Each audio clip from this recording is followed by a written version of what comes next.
सत श्री अकाल, आदाब, नमस्कार दोस्तों।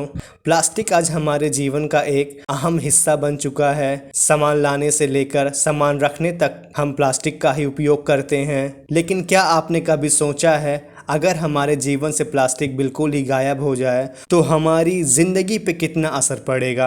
आज के इस वीडियो पे हम इसी बात पे चर्चा करेंगे कि प्लास्टिक रहने से और प्लास्टिक ना रहने से हमारे जीवन पर क्या प्रभाव पड़ेगा। अगर जो आपने अभी तक चैनल को सब्सक्राइब नहीं किया है तो चैनल को ज़रूर सब्सक्राइब कर लें और बेल आइकन को प्रेस कर लें। बिना लेट लपेट के शुरू करते हैं वीडियो। तो सबसे पहले बात करते हैं प्लास्टिक ना रहने से पड़ने वाले प्रभाव।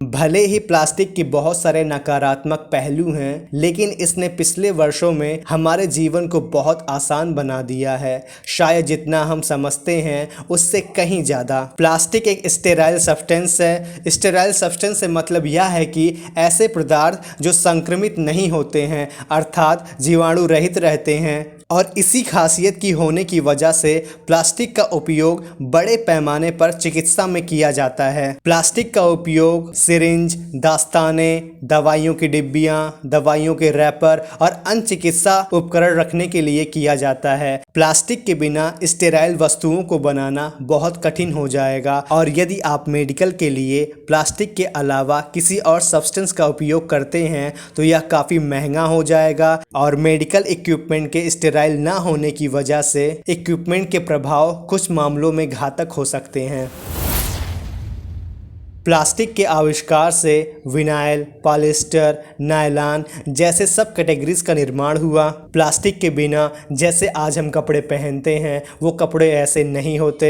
हमारी कारें अलग होती क्योंकि अंदर इस्तेमाल होने वाली बहुत सी सामग्री प्लास्टिक से बनी होती है। चश्मा, घड़ियाँ, बोतलें, आउटडोर फर्नीचर और कैंपिंग उपकरण सभी मौजूद नहीं होंगे क्योंकि हम उन्हें प्लास्टिक के रूप में ही देखते आ रहे हैं। प्लास्टिक एक सस्ता और टिकाऊ पदार्थ है और इसी की वजह से हम इन वस्तुओं को इतना हल्का और सस्ता रख पाते हैं। और ये जाहिर सी बात है कि प्लास्टिक के अलावा कोई सब्सटेंस होगा तो वह महंगा और भारी जरूर होगा।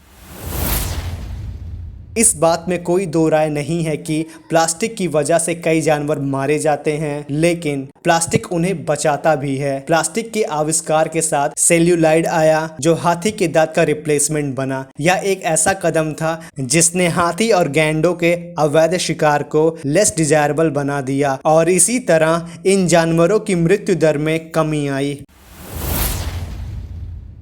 अक्सर हम देखते हैं कि लगभग हर घर में बिजली के तारों या पानी की व्यवस्था के आसपास प्लास्टिक का ही उपयोग किया जाता है, जैसे कि कोटेड वायर, स्विच, मीटर और अन्य उपकरणों पे प्लास्टिक की खाल चढ़ी होती है क्योंकि यह हमें बिजली के झटके से बचाता है और पानी दूषित ना हो, इसके लिए हम प्लास्टिक का इस्तेमाल पानी को स्टोर करने के लिए करते हैं।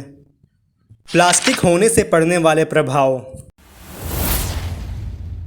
ये जानकर आपको आश्चर्य होगा कि हर साल 300 मिलियन टन से भी ज़्यादा प्लास्टिक प्रोड्यूस किया जाता है और 14 मिलियन टन प्लास्टिक हर साल समुद्र में किसी न किसी तरीके से पहुंच जाता है, जिससे हमारे समुद्र गंदे और दूषित तो होते ही हैं, साथ ही साथ जलीय जीवन पर भी इसका नकारात्मक प्रभाव पड़ता है। मछली और कछुए प्लास्टिक को अपना शिकार समझ लेते हैं और इसे निगल जाते हैं, जिसके कारण उनकी मौत हो जाती है। कई बार तो प्लास्टिक के थैले एवं बोतलें जलीय जीवों के मुंह पर चिपक या फंस जाते हैं, जिसके कारण वो अपना खाना नहीं खा पाते हैं। अंततः वे भूख से मर जाते हैं।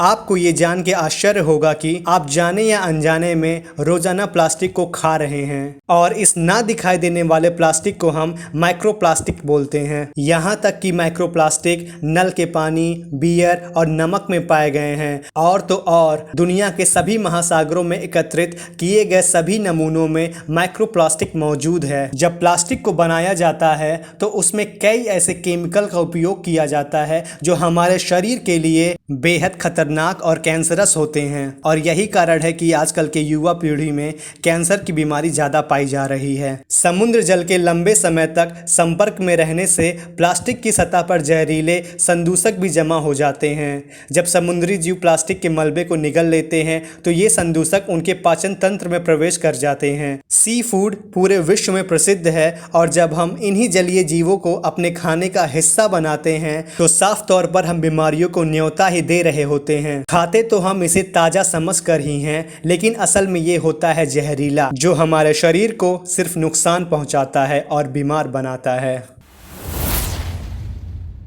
प्लास्टिक का कचरा पॉल्यूशन तो फैलाता ही है, लेकिन साथ ही साथ हमारे गलियों, शहरों, मोहल्लों और पर्यटन स्थलों की सुंदरता में दाग लगा देता है। जब हमारे गली, मोहल्ले और शहर साफ सुथरे नहीं होते हैं तो बाहर से आने वाले टूरिस्ट ऐसी जगहों पे आना पसंद नहीं करते हैं और उनकी संख्या में कमी आंकी जाती है, जिससे कि टूरिज्म इंडस्ट्री को काफ़ी नुकसान का सामना करना पड़ता है और टूरिज्म से होने वाले आय में कमी आती है। प्लास्टिक उत्पादन जलवायु परिवर्तन में योगदान देता है, क्योंकि जब हम इसे जलाते हैं तो ये वातावरण को नुकसान पहुंचाता है और जब हम इसे फेंकते हैं तो ये पर्यावरण को नुकसान पहुंचाता है और जब हम इसे मिट्टी में दफना देते हैं तो ये मिट्टी को नुकसान पहुंचाता है और ये आसानी से रिसाइकल भी नहीं किया जा सकता है और इसको डिकम्पोज होने में तो सदियां लग जाती हैं। अधिकांश लोगों को इस बात का एहसास नहीं है कि प्लास्टिक फॉसिल फ्यूल से बनाया जाता है और प्लास्टिक को प्रोड्यूस करने में दुनिया का 6% तेल का खपत होता है हर साल और plastic production green house gas को भी बढ़ाता है और यही गैस ग्लोबल वार्मिंग का कारण बनती है। ये जान के आपको काफ़ी हैरानी होगी कि केवल 9% प्लास्टिक रिसाइकल किया जाता है और बाकी प्लास्टिक को प्राकृतिक वातावरण में फेंक दिया जाता है और यही फेंके गए प्लास्टिक हवा और पानी दोनों में सोलर रेडिएशन के संपर्क में आने पर GHG एमिशन उत्पन्न करता है। तो कुछ इस प्रकार से प्लास्टिक के होने